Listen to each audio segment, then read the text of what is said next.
Study IQ IAS, आपका selection हमारा mission. दोस्तों, उन जगहों के बारे में सोचिए जहां आम जिंदगी भी एक संघर्ष है, जहां बर्फ के तूफान जमीन को ढक देते हैं, जहां ऑक्सीजन की कमी इंसान की सांस को बोझिल बनाती है और जहां नेचर हर पल इंसान की हिम्मत का इम्तिहान लेती है।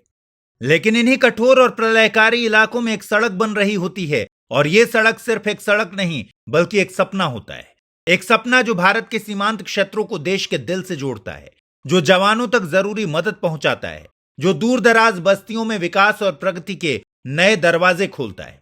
और यही सपना पूरा करता है बॉर्डर रोड्स ऑर्गेनाइजेशन यानी कि BRO, एक ऐसी संस्था जो इंडिया की सीमाओं पर केवल रास्ते नहीं बल्कि राष्ट्रीय अस्मिता और सुरक्षा का एक मजबूत आधार खड़ा करती है। BRO का काम कोई मामूली इंजीनियरिंग का काम नहीं होता। ये उन ऊंचे पहाड़ों और गहरी घाटियों में काम करता है जहां हर कदम पर नेचर के प्रकोप का सामना करना पड़ता है। BRO का मोटो है श्रमण सर्वम साध्यम, यानी मेहनत से सब कुछ संभव है।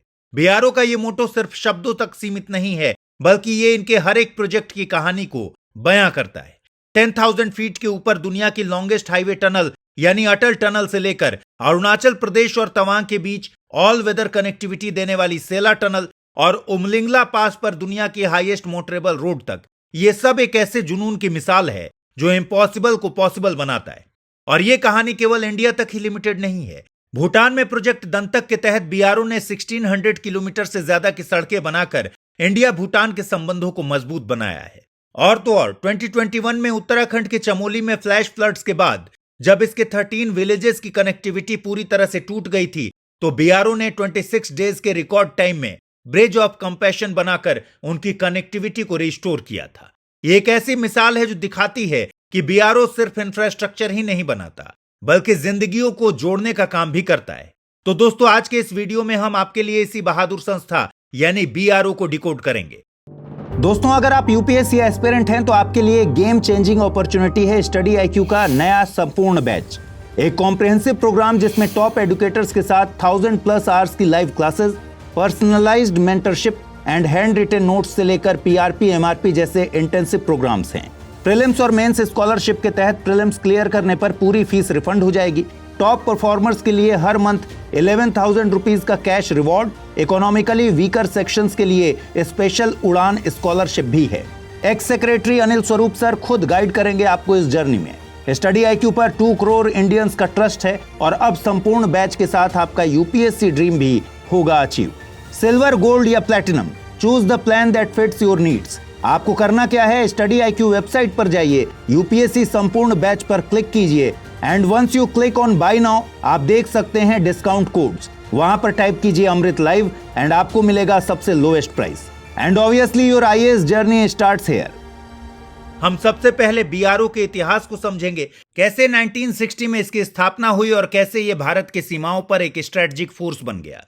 हम इसके कुछ फेमस प्रोजेक्ट्स को भी एनालाइज करेंगे जो केवल इंजीनियरिंग मार्वल ही नहीं बल्कि इसके मोटो की जीती जागती मिसाल हैं। साथ ही हम नेचर से लेकर ब्यूरोक्रेसी तक उन चैलेंजेस पर भी चर्चा करेंगे जो BRO को हर दिन फेस करनी पड़ती है। तो आइए अब बिना देर किए इस पावर पैक्ड डिस्कशन को शुरू करते हैं।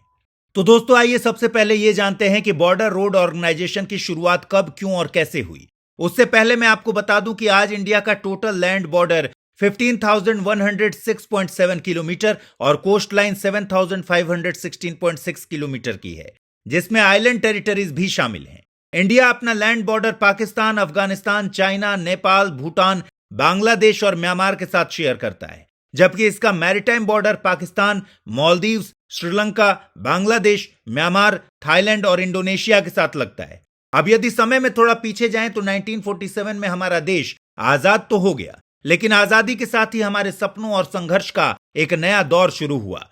एक तरफ भारत एक नए राष्ट्र का निर्माण कर रहा था, तो दूसरी तरफ हमारी सीमाओं पर कई कठिन चुनौतियां मंडरा रही थी।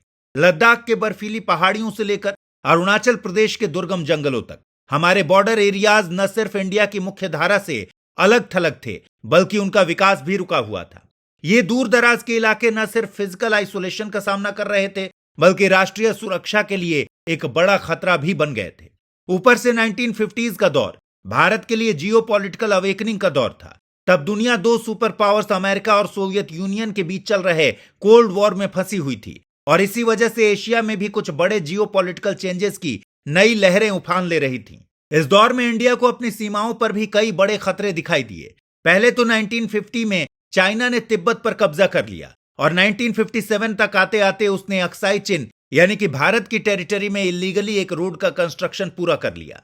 इस रोड के जरिए चाइना बॉर्डर एरियाज में अपनी मिलिट्री मोबिलिटी को मजबूत बना रहा था। लेकिन वहीं दूसरी तरफ भारत वक्त रहते चीन को इसका कोई जवाब नहीं दे सका, क्योंकि लद्दाख जैसे रिमोट इलाकों में हमारे पास रोड्स ही नहीं थे। खैर, फिर भारत को दूसरा बड़ा झटका 1962 के इंडो चाइना वॉर के बाद लगा, जिसने भारत की कमजोरी को दुनिया के आगे खुली किताब की तरह परोस कर रख दिया। जब यह जंग शुरू हुई तो भारत के फौजियों को उन ऊंचे पहाड़ों तक पहुंचने के लिए कई कई दिनों तक पैदल चलना पड़ा। इनकी सप्लाईज म्यूल्स और पोर्टर्स के जरिए भेजी गई, जो ऐसी इमरजेंसी की सिचुएशन में एक बहुत ही स्लो और अनरिलायबल ऑप्शन था। चाइना ने हमारे इंफ्रास्ट्रक्चर की कमी का पूरा फायदा उठाया और भारत को हर मोड़ पर पिछड़ा हुआ दिखाया।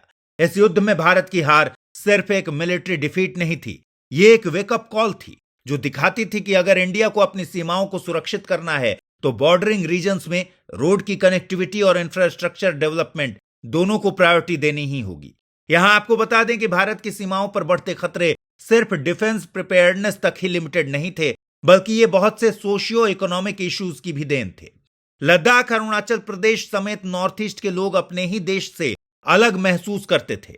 न सड़कें थीं, न कनेक्टिविटी, न मार्केट्स तक पहुंच। इंफ्रास्ट्रक्चर की कमी ने इन रिमोट रीजन्स में एडुकेशन, हेल्थ केयर और एम्प्लॉयमेंट जैसी बेसिक सुविधाओं का विकास भी रोक कर रखा था। इन्हीं सब चीजों को देखते हुए तत्कालीन प्राइम मिनिस्टर जवाहरलाल नेहरू को रियलाइज हुआ कि अगर इन रिमोट रीजन्स को देश की मुख्य धारा से जोड़ना है तो एक डेडिकेटेड संगठन बनाना होगा जो डिफेंस और डेवलपमेंट दोनों पर फोकस करे। पीएम नेहरू का यह विजन 2 पिलर्स पर बेस्ड था। इसमें पहला था डिफेंस प्रिपेयर्डनेस, जिसका उद्देश्य देश के नॉर्थ और नॉर्थ ईस्ट स्टेट्स के रिमोट बॉर्डर एरियाज में डिफेंस नीड्स को सपोर्ट करने के लिए ऑपरेशनल रोड नेटवर्क्स बनाना था, जो ट्रूप्स और सप्लाईज को जल्द से जल्द एफिशिएंट तरीके से बॉर्डर एरियाज तक ले जा सके। और दूसरा पिलर था नेशनल इंटीग्रेशन एंड डेवलपमेंट, जिसका मकसद बॉर्डर के रिमोट रीजन्स तक कनेक्टिविटी पहुंचाकर देश की मुख्य धारा से जोड़ना और उनका सोशियो इकोनॉमिक डेवलपमेंट प्रमोट करना था।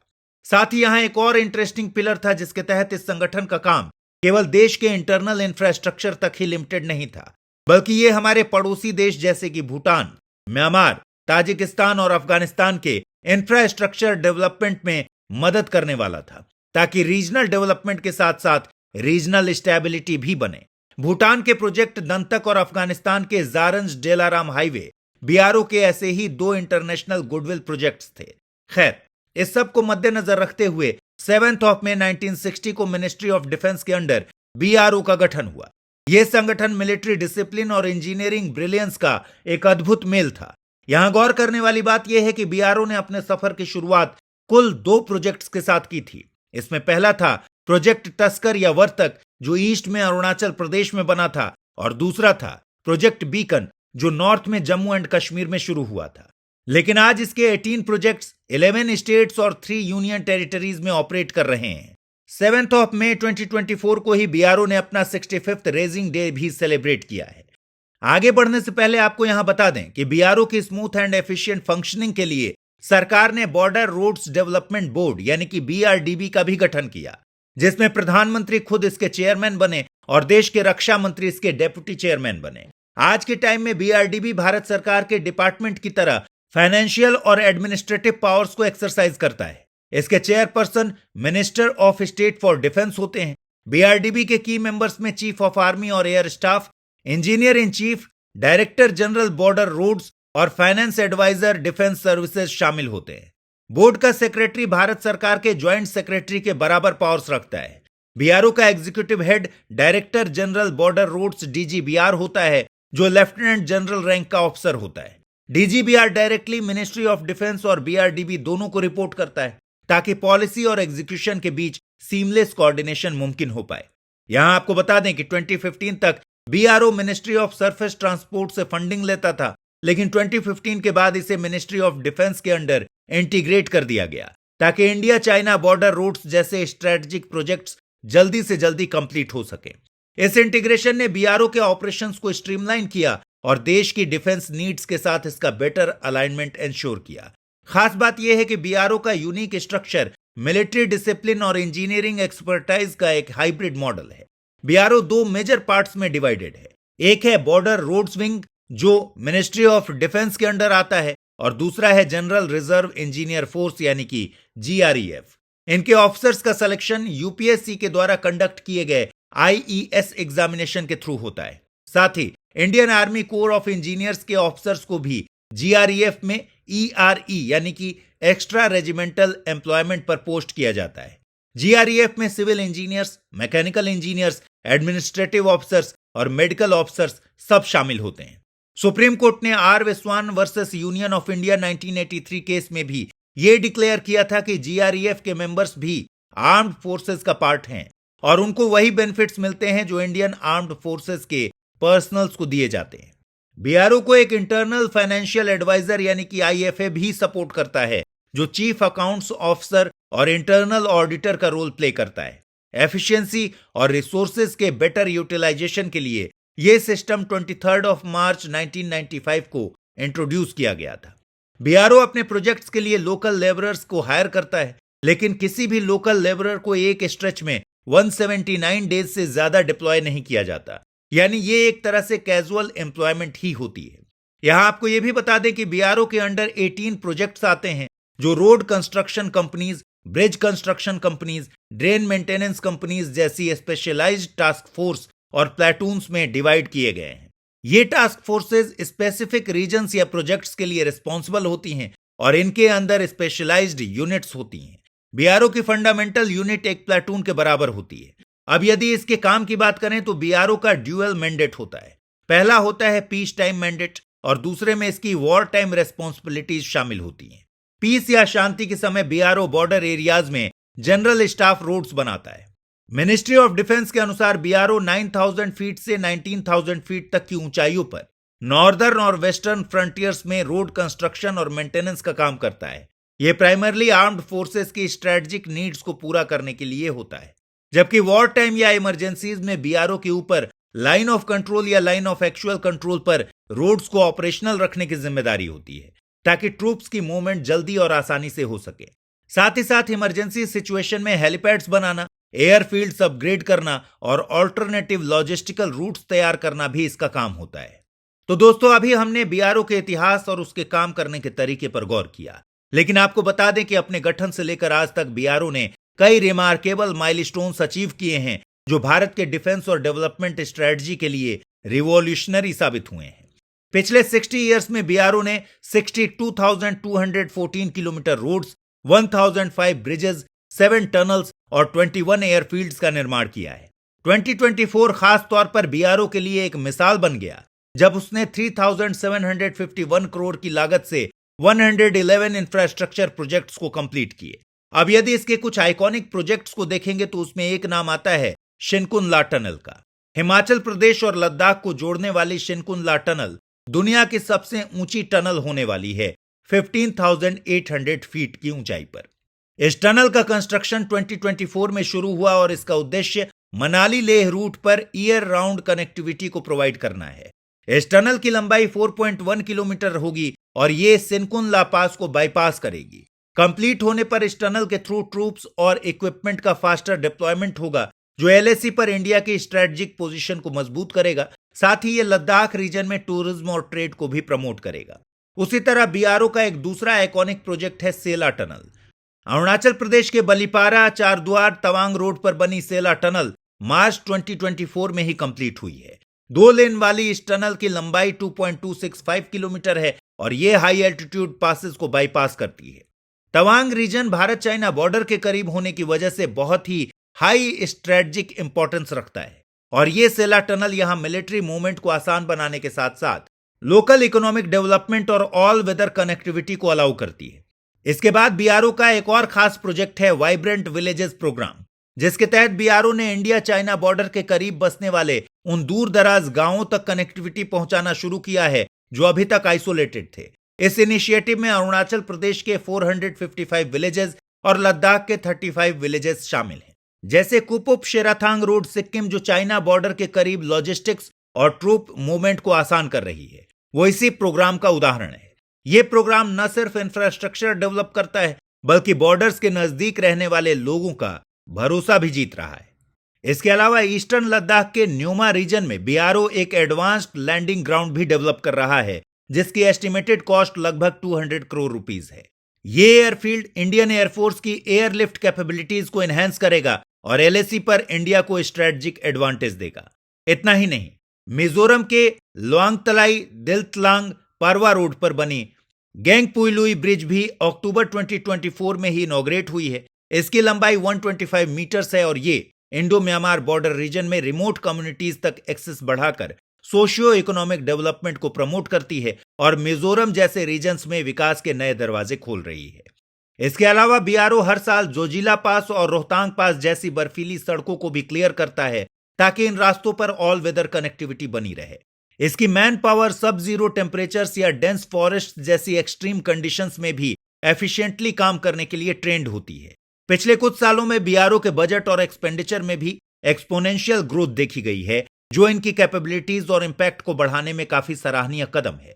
साथ ही साथ बीआरओ जेंडर इक्वालिटी और इंक्लूसिविटी को बढ़ावा दे रही है, जिसमें महिलाओं को इनके प्रोजेक्ट्स में की रोल्स और अपॉर्चुनिटीज दी जा रही हैं। और इन्हीं सब कॉन्ट्रीब्यूशंस के जरिए बीआरओ अपनी tagline in the silence of our great mountains work speaks पर 100% खरा उतरती है। लेकिन दोस्तों ध्यान रहे कि बीआरओ का यह काम किसी भी सूरत में कोई केक वॉक नहीं है। बीआरओ का प्लेग्राउंड देश के वो इलाके होते हैं जहां नेचर ज्यादातर समय उनके खिलाफ होती है। इनके काम में हिमालयाज की फ्रैक्चर्ड जियोलॉजी एक बड़ी समस्या बनती है। यहां आने वाली लैंडस्लाइड्स और अर्थक्वेक्स कंस्ट्रक्शन के काम पर हमेशा खतरा बनकर मंडराते हैं। एवलांचेस और फ्लैश फ्लड्स जैसे नेचुरल डिजास्टर्स भी बीआरओ के प्रोजेक्ट्स को हमेशा रिस्क पर रखते हैं। शिनकुनला पास या जोजिला पास जैसे हाई एल्टीट्यूड एरियाज में ग्लेशियर बर्स्ट का भी खतरा बना रहता है। आप जानकर चौंक जाएंगे कि जोजिला पास और रोहतांग पास पर हर साल स्नो क्लियरेंस ऑपरेशंस एक जंग के बराबर होते हैं। ये सभी फैक्टर्स प्रोजेक्ट्स की कॉस्ट और टाइम को बढ़ा देते हैं। इसके बाद इस रीजन की एक्सट्रीम वेदर कंडीशंस भी बीआरओ के लिए बड़ी चुनौती बन जाती हैं। लद्दाख और अरुणाचल प्रदेश जैसे रीजन्स में तो टेम्परेचर -40 डिग्री सेल्सियस तक गिरता है। ऐसे मौसम में काम करना सिर्फ एक इंजीनियरिंग चैलेंज नहीं है बल्कि सर्वाइवल बैटल बन जाता है। अब क्योंकि बीआरओ के प्रोजेक्ट्स हाई एल्टीट्यूड रीजन्स में ही होते हैं तो ऑक्सीजन की कमी और एक्सट्रीम कोल्ड कंडीशंस वर्कर्स की हेल्थ पर भी बुरा असर डालती हैं। यह आमतौर पर हाई एल्टीट्यूड सिकनेस, फोस्ट बाइट और साइकोलॉजिकल स्ट्रेस के रूप में देखने को मिलता है। 2023 की एक रिपोर्ट के मुताबिक इन रीजन्स में काम करने की वजह से बीआरओ के वर्कर्स की एवरेज लाइफ एक्सपेक्टेंसी भी कम हो जाती है। इसके बाद स्किल्ड मैन पावर की कमी भी बीआरओ के लिए एक बड़ी चुनौती है। टनल कंस्ट्रक्शन जैसे स्पेशलाइज्ड फील्ड्स के लिए ट्रेंड इंजीनियर्स और वर्कर्स को ढूंढना बहुत मुश्किल काम होता है। इन रिमोट रीजन्स की harsh living conditions skilled labour को डिस्करेज करती हैं। ऐसे में बीआरओ को अपने वर्कफोर्स के लिए बेटर ट्रेनिंग प्रोग्राम्स और मेडिकल फैसिलिटीज प्रोवाइड करानी होंगी। साथ ही स्किल्ड वर्कफोर्स को रिटेन करने के लिए उन्हें अट्रैक्टिव कंपनसेशन पैकेजेस और सेफ्टी प्रोटोकॉल्स भी इंप्लीमेंट करने होंगे। इन रीजन्स में इंफ्रास्ट्रक्चर प्रोजेक्ट्स के लिए रॉ मटेरियल और इक्विपमेंट सप्लाई करना भी बीआरओ के लिए हमेशा से एक बड़ा चैलेंज रहा है। नैरो रोड्स या no road zones material supply को बहुत मुश्किल बना देते हैं। ऐसे में बीआरओ को एरियल ट्रांसपोर्ट मेथड्स जैसे कि ड्रोन्स या रोपवेज का यूज बढ़ाना होगा ताकि मटेरियल टाइमली डिलीवर हो सके। इस समस्या के समाधान के लिए रोबस्ट इन्वेंट्री मैनेजमेंट सिस्टम्स और ऑल्टरनेटिव सप्लाई रूट्स भी डेवलप करना बहुत जरूरी है। इन सभी चैलेंजेस के अलावा बीआरओ को अक्सर पॉलिटिकल और इकोलॉजिकल सेंसिटिविटीज के कारण लैंड एक्विजिशन में डिलेज भी झेलने पड़ते हैं। अरुणाचल प्रदेश या सिक्किम जैसे रीजन्स में लोकल कम्युनिटीज के रेजिस्टेंस की वजह से कई बार प्रोजेक्ट्स रोकने भी पड़ते हैं। इसके साथ ही ड्रोन्स और रोबोटिक्स डिप्लॉय करने के लिए रेगुलेटरी अप्रूवल्स लेना अभी भी टाइम कंज्यूमिंग प्रोसेस बना हुआ है, जो कि इनोवेशन को भी डिले करता है। आज बीआरओ ड्रोन्स, रोबोटिक्स और जीपीएस मैपिंग जैसे टेक्नोलॉजीज तो अडॉप्ट कर रहा है, लेकिन इनका सीमलेस इंटीग्रेशन अभी भी एक चैलेंज बना हुआ है। ऐसे में न्यू टेक्नोलॉजीज को एफिशिएंटली यूज करने के लिए वर्कफोर्स को ट्रेन करने की जरूरत भी है। और तो और इस सेंसिटिव बॉर्डर रीजन में भारत और चीन के बीच बढ़ती इंफ्रास्ट्रक्चर रेस भी बीआरओ के लिए एक बड़ी चुनौती है। ईस्टर्न लद्दाख और अरुणाचल प्रदेश के नजदीकी रीजन्स में चाइना अपने हाईवेज, रेलवेज और एयरफील्ड्स का नेटवर्क तेजी से डेवलप कर रहा है, जो इंडिया के लिए एक बड़ा सिक्योरिटी चैलेंज बनता जा रहा है। यहां गौर करने वाली बात यह है कि जहां एक तरफ चाइना अपने इंफ्रास्ट्रक्चर प्रोजेक्ट्स रिकॉर्ड टाइम में कंप्लीट करता है, वहीं दूसरी तरफ इंडिया कई बार इन प्रोजेक्ट्स के ब्यूरोक्रेटिक और टेरेन से जुड़े मसलों में ही फंस कर रह जाता है। हालांकि बीआरओ का बजट तो पिछले कुछ सालों में बढ़ाया गया है 6500 करोड़ इन 2024-25, लेकिन हाई एल्टीट्यूड प्रोजेक्ट्स की कॉस्ट इतनी ज्यादा होती है कि फंडिंग में कभी कभी यह बढ़ोतरी भी कम लगती है। उदाहरण के लिए अटल टनल जैसे प्रोजेक्ट्स का बजट 3200 करोड़ रुपीस था, जो एक सिंगल प्रोजेक्ट के लिए ही बहुत बड़ा अमाउंट था। इस समस्या को सुलझाने के लिए पब्लिक प्राइवेट पार्टनरशिप को एक्सप्लोर करके प्राइवेट सेक्टर का इन्वेस्टमेंट लाना फंडिंग गैप्स को फिल करने का एक वायबल सॉल्यूशन हो सकता है। तो दोस्तों, इसी के साथ हम आज के डिस्कशन को यहीं खत्म करते हैं। आप इसके बारे में क्या सोचते हैं, हमें कमेंट सेक्शन में जरूर बताइएगा। स्टडी IQ IAS, आपका सिलेक्शन हमारा मिशन।